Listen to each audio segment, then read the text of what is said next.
शिर्डीतील Sai nine cricket अकादमीच्या मैदानास भूतपूर्व cricketer Pravin Amre यांनी सदिच्छा भेट दिली।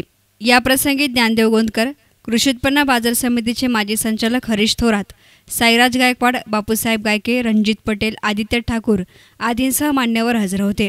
या प्रसंगी अकादमीच्या वतीने आमरे यांचा सत्कार करण्यात आला। यापुढे बोलताना आमरे म्हणाले की साई नाईन ग्रामीण भागामध्ये सुरू झाले याचा आनंद झाला, कारण की आजपर्यंत शहरातील खेळाडूंना मार्गदर्शक आणि मैदान उपलब्ध होतात, त्यामुळे शहरी भागातील खेळाडू हे राज्य आणि देश पातळीवर चमकत आहेत। या माध्यमातून ग्रामीण भागातील खेळाडूंना मोठी संधी प्राप्त झाली, त्यामुळे भविष्यात राज्य आणि देश पातळीवर आपला खेळ दाखवता येईल। यासाठी खेळाडूंनी आपला खेळ सातत्यपूर्ण सरावातून दाखवला पाहिजे। त्यासाठी होणाऱ्या सामन्यामध्ये मिळालेल्या संधीचं सोनं करणं महत्त्वाचं आहे आणि त्यातूनच निवड होऊ शकते।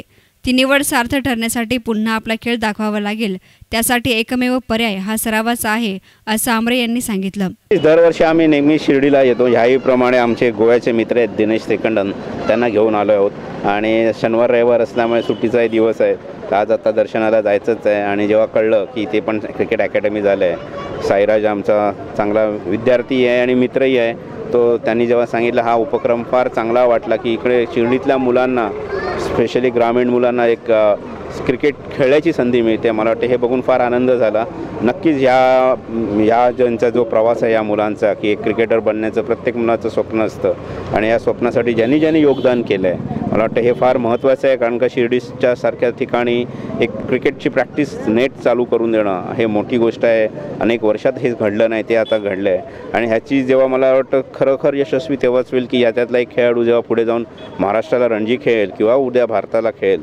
आणि त्याकरता अनेक जणांना अजून अनेक प्रयत्न करायचे आहे, स्पेशली मुलांना खूप मेहनत करायची आहे आणि मला आशा आहे की ही मुलं खूप मेहनत करतील आणि आपला परफॉर्मन्स चांगला करतील आणि आपल्या परफॉर्मन्सद्वारा महाराष्ट्राला आणि भारताला खेळू शकतील। सर, विद्यार्थी खेळाडूंसाठी काय संदेश देऊ इच्छितात? खेळासाठी कसं, कारण का मला वाटतं की आज 10 वर्षापूर्वीच्या शिर्डीमध्ये ही सुद्धा प्रॅक्टिस फॅसिलिटीज अवेलेबल नव्हती। मला वाटतं ह्या अपॉर्च्युनिटीचा त्यांनी नक्कीच फायदा घेतला पाहिजे।